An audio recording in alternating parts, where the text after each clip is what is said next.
என்கிட்டயே 11 ரூபாய் காசு வாங்கிடாரு பஸ்காரர். நான் ஃப்ரீன்னு நினைச்சேங்க, எனக்கு தெரியாது காசுன்னு. எல்லா பஸ்ஸும் ஃப்ரீன்னு நினைச்சிட்டு இருக்கேன். இப்பதான் தெரியுது கவர்மெண்ட் பஸ் ஃப்ரீன்னு, பிரைவேட் பஸ் காசு. 11 ரூபாய் கொடுத்து வாங்கியிருக்கேன். 1 ரூபாய் 2 ரூபாய் இல்ல. கேட்டா என்கிட்டயே அவர் நக்கல் பண்றாரு, உங்க தளபதி இன்னும் வந்து உக்காரலன்னு. இது என்ன கணக்குங்க? கவர்மெண்ட் பஸ் பிரைவேட் பஸ் என்னது எனக்கு புரியல. உங்களுக்கு புரிஞ்சா கொஞ்சம் கமெண்ட்ல சொல்றீங்களா? சொல்றேங்கம்மா, புரிஞ்சா கமெண்ட்ல சொல்றதுதான்.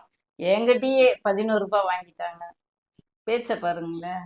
கவர்மெண்ட் பஸ்ஸா தனியார் பஸ்ஸா என்று தெரியாத தற்குறிங்க கிட்டலாம் நம்ம அரசியல் பண்ண வேண்டியதா இருக்கு. இந்த மாதிரி தற்குறிங்கத்தான் இது நடிகன் தான் அப்படின்னு தெரியாம, அரசியலுக்கும் நடிப்புக்கும் உள்ள வேறுபாடு தெரியாம போய் ஓட்டு போட்டுட்டு இருக்குது. இதுங்க கிட்டலாம் நம்ம அரசியல் பேசி என்னத்தை நம்ம புரிய வைக்கிறது? அரசு நிறுவனம், அரசு டிரான்ஸ்போர்ட்னு இருக்கு, தனியார் போக்குவரத்துன்னு ஒண்ணு இருக்குது. அது கூட தெரியாம தற்குறிங்களா இருக்குது. என்னத்தை நம்ம காலம் இது எப்படியாப்பட்ட காலம் பாரு. அதனாலதான் ஈஸியா அந்த நடிகனால ஓட்டு வாங்க முடிஞ்சது.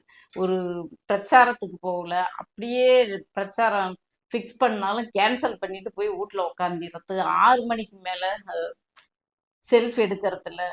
இப்படி உழைக்காமலே ஒரு மனுஷன் முதல்வர் ஆக முடியும்னா அது இந்த பெட்டர் மாசம் லைட்டால தான் முடியும்.